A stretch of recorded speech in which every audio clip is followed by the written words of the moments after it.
wenyewe kabisa. Yaani kama tuko China, kabisa.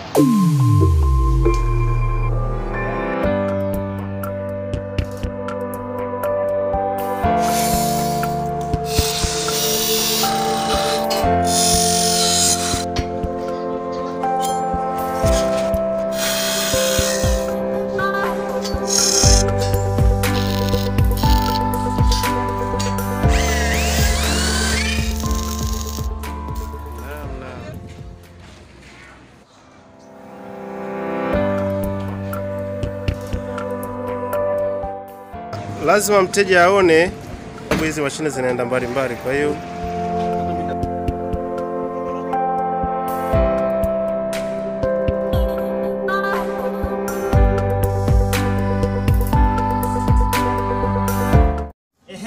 Kwa hiyo hii hapa ni nini?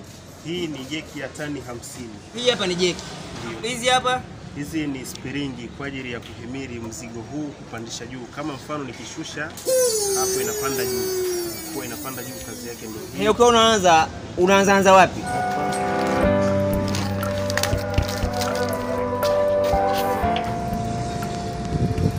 Kwa hapo tunataka tuangalie matumizi yake sasa inavyofanya. Matumizi yake kama hivi, hii na mkono wake kabisa.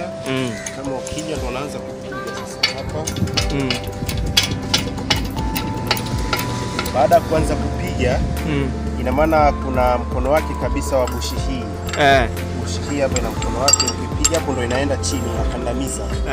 Hapo ndo inatumika kukandamiza. Kama hapa unakandamiza, baada ya kukandamiza kuna hii lock tena utakuwa unaifungua.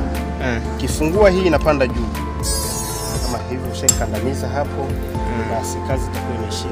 Kwa hiyo ukifungua hii lock ndo inapanda, hizi waya ndo zinapandisha. Ukifungua hapa hizi ndo zinasaidia kuipandisha juu. Kuivuta juu. Ukifunga ukipiga ndo inakuja, baada hapo unafungua inapanda. Spiringi ni kwa ajili ya kupandisha huu mzigo wote. Kwa imara zaidi. Yaani kama tuko China, kabisa. Sasa kwa hiyo mtu akitaka kupata sasa anakupataje kwa nambari za simu?